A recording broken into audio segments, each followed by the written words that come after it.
ఏం చేస్తున్నావురా? నేనా గోవింద కోటి బుక్ రాస్తున్నా. ఎందుకు రాస్తున్నావు? అంటే ఎందుకు ఫోన్ వత్తడం, ట్రైన్ రానికి లేట్ అవుతుంది కదా అని చెప్పి రాస్తున్నాం.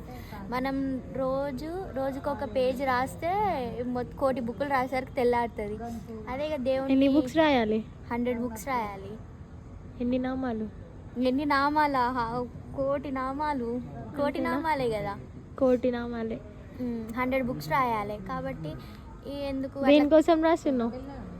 దేనికోసం అని ఏం లేదు, రాయబుద్ధి అయింది. ఎందుకు గోవింద కోటి, రామకోటి, శివకోటి ఈ 3 బుక్స్ అనుకున్నా. ఇక ఆన్లైన్లో అవుతుందా మరి? ఏమో తెలియదు. నేనైతే రాస్తున్నా, కానీ రాస్తున్న కాడి నుంచి అయితే మంచిగా అనిపిస్తుంది. రాయబుద్ధి అయితేనే ఉంది, రాస్తుంటే మంచిగా అనిపిస్తుంది. కాకపోతే ఇక నేను నవ్య ఇద్దరం బుక్ చేసుకున్నాం. నువ్వు కూడా చేసుకున్నావు కదా. నువ్వేం చేస్తున్నావు? ఆమె కూడా అదే చేస్తుంది, కాకపోతే వీడియో తీస్తుంది నన్ను. చిన్న బాలే వద్దు, బాగుంది.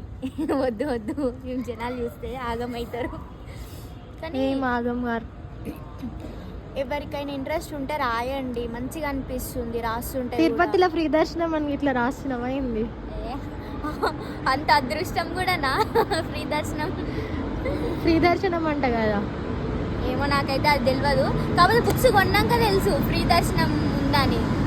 కానీ 100 బుక్స్ రాస్తానా అని రాస్తా. ఇట్లనే కంటిన్యూ చేస్తే మాత్రం ఖచ్చితంగా రాస్తా. ట్రైన్ పోతుంది. మా ట్రైన్ ఇంకా వస్తలేదు, వేరే ట్రైన్స్ అయితే అన్నీ పోతున్నాయి, వస్తున్నాయి.